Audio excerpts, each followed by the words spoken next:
雲南羅平位於中國雲南省東部，地處田、桂、黔三省區交界，係雲南嘅東大門。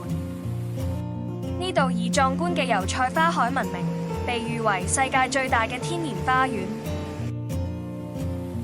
九龍瀑布群位於雲南羅平，被譽為中國最靚6大瀑布之一。約4公里嘅河道上，10級瀑布層層相搭，氣勢壯觀。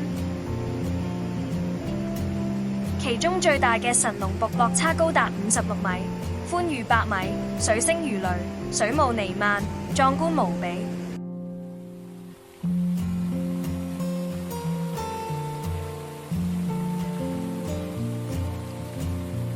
螺絲田係羅平獨特嘅梯狀油菜花田，層層環繞嘅圓形梯田形如螺殼，構成令人驚嘆嘅幾何奇觀。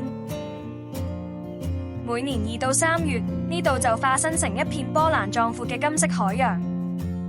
羅平採用嘅係一種高效嘅農業模式，油稻輪作，即係秋天收割水稻後播種油菜，第2年春天收割油菜後再插秧種植水稻。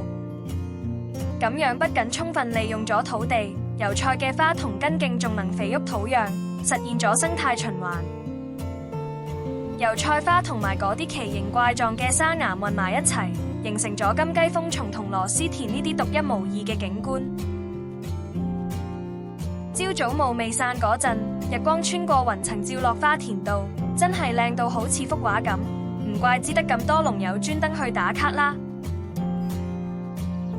金雞蜂叢嘅觀景台係拍攝日出同花海嘅最佳地點。當地政府大力推動遊旅融合，透過統一規劃種植，提供農民補貼，並投資興建觀景台、停車場等設施。同時，每年舉辦盛大嘅國際油菜花文化旅遊節進行全球宣傳，成功將羅平油菜花打造成知名品牌。亦鼓勵農民發展農家樂同民宿，直接帶動當地經濟，令花田從農業景觀升級為可持續發展嘅旅遊資產。